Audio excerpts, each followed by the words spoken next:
নমস্কার বন্ধুরা, স্বপ্নাস ডায়েরিতে সবাইকে অনেক ওয়েলকাম। তোমরা অনেকেই মিষ্টি কুমড়ো নানানভাবে রান্না করে থাকো, তবে আজ আমি কাঁচা কুমড়ো দিয়ে ছোট পুঁটি মাছের একটা রেসিপি করে দেখাচ্ছি। আশা করছি তোমাদের খুব ভালো লাগবে। তো বন্ধুরা, পুরো ভিডিওটি দেখতে থাকো। প্রথমে মাছটাকে ভেজে নেব। মাছটাকে বেশ ভালো করে ধুয়ে নিয়েছি। এইবার পরিমাণ মতো লবণ আর হলুদ দিয়ে ভালো করে মেখে নিলাম।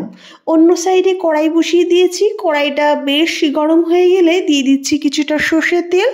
তেলটা যখন বেশ ভালো গরম হয়ে যাবে সেই টাইমে খুন্তি দিয়ে একটু চারিদিক ছড়িয়ে দিচ্ছি যাতে চারিদিকে তেলটা লেগে যায়। এইবার আমি এক এক করে মাছগুলো দিয়ে দিলাম। বেশ লাল লাল করে মাছটাকে আমি ভেজে নেব। তেলটাকে বেশ ভালো করে গরম করার পর তারপরেই মাছটাকে ছেড়ে দেবে, তা না হলে কিন্তু নিচে লেগে যাবে। দেখতেই পাচ্ছ বেশ সুন্দর মাছগুলো উঠে যাচ্ছে, একদম লেগে যায়নি। ঠিক এইভাবে একটু লাল লাল করে আমি মাছগুলোকে ভেজে নিয়েছি। এই ছোট পুঁটি মাছগুলো যদি একটু কড়া করে ভেজে নর্মাল ভাতের সঙ্গে বা খুদের ভাতের সঙ্গে খাওয়া হয় খুব ভালো লাগে। তবে যেহেতু কুমড়ো দিয়েও বেশ ভালো লাগে তাই আজ কুমড়ো দিয়েই রান্নাটা করছি। অন্যদিকে বেশ চৌকো করে কাঁচা কুমড়োটাকে আমি কেটে নিয়েছিলাম, ধুয়েও নিয়েছি। সেই তেলেই এক এক করে সব কুমড়োটাকে আমি দিয়ে দিলাম। প্রথমে ভালো করে নেড়ে নিচ্ছি তেলের সঙ্গে, আর অ্যাড করে দেবো পরিমাণ মতো লবণ আর হলুদ। লবণ হলুদ দিয়ে কুমড়োটাকে বেশ লাল লাল করে ভেজে নিতে হবে। ফ্লেমটাকে হাই টু মিডিয়ামে রাখবে। কিছু সময় পর তোমাদেরকে আমি দেখাবো। অনবরত নেড়ে চেড়ে কুমড়োটাকে লাল লাল করে ভেজে নিচ্ছি। দেখতেই পাচ্ছ বেশ ভাজা ভাজা হয়ে আসছে। আরও 2 মিনিট পর তোমাদেরকে দেখালাম। দেখো বেশ লাল রং ধরে গেছে, মানে কুমড়োটা বেশ ভালো ভাজা হয়েছে। এই পর্যায়ে দিয়ে দিচ্ছি পরিমাণ মতো জল। এখানে যে যেমন ঝোল চাইছো সেই হিসাবে জলটা দেবে। কুমড়োটা হালকা আমি ঝোল রাখছি তাই পরিমাণে একটু বেশিই দেওয়া হয়েছে। যদি শুকনো শুকনো করা হয় তাহলে একদম আঠালো হয়ে যাবে, আর একটু ঝোল ঝোল রাখলে ঝোলটা একটু হালকা থাকবে, খেতে আরও ভালো লাগবে। জাল উঠে যাওয়ার পর কাঁচা লঙ্কা আর ভেজে রাখা পুঁটি মাছটা অ্যাড করে দিলাম। এইবার হাই ফ্লেমে ফুটিয়ে নেব 3 থেকে 4 মিনিট ধরে। তোমাদেরকে আমি কিছু সময় পর দেখাচ্ছি। দেখো ঝোলটা বেশ খানিকটা কমে গেছে, আর এই টাইমে কুমড়োটাও কিন্তু বেশ ভালো সিদ্ধ হয়ে গেছে। এইবার নামিয়ে নেব ফোড়নের জন্য।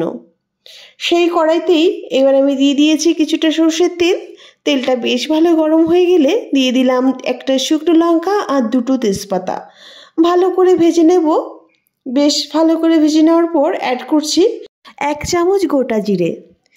জিরেটা দেওয়ার পর বেশ ভালো করে ভেজে নিচ্ছি। জিরেটাকে বেশ ভালো করে ভেজে আমি তুলে নিচ্ছি, আর সেই তেলেই আমি কুমড়োটাকে অ্যাড করে দিচ্ছি। এই টাইমে অবশ্যই ফ্লেমটাকে বাড়িয়ে রাখবে।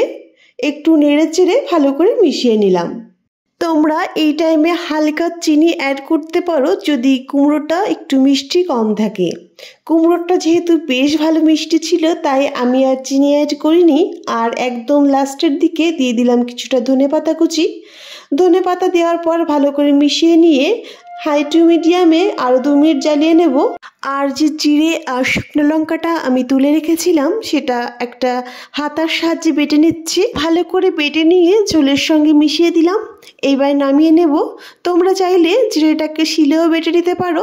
তো রেসিপি কিন্তু আমাদের পারফেক্টভাবে রেডি। এইবার আমরা গরম ভাতের সঙ্গে বা রুটির সঙ্গে সার্ভ করতে পারি, ভীষণ ভালো হয় খেতে। কাঁচা কুমড়োর এই রেসিপিটা এতটা লোভনীয়, আর গরম গরম ভাতের সঙ্গে কটা ভাত তোমরা বেশি খাবে।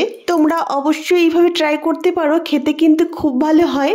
আর আমাকে কমেন্ট করতে অবশ্যই ভুলো না যে তোমাদের কেমন লেগেছে রেসিপিটা।